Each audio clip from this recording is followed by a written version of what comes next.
প্রথম সিডি মানে ক্যাসেট রেকর্ডের প্রক্রিয়াটা কি? ক্যাসেটটা কি আমাদের দেবব্রত চৌধুরী তবলাবাদক, উনি চট্টগ্রামের।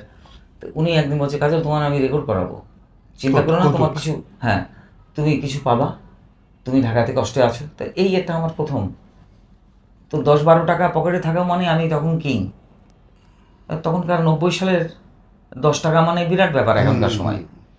আর সে কথা মানে বলছি। একদিন খাওয়া থাকা হয়ে হ্যাঁ, যেত। 1.5 টাকা, 1 টাকা 50 পয়সা, এখান থেকে মিরপুর, আচ্ছা, এরকম আচ্ছা। এরকম ভাড়া ছিল।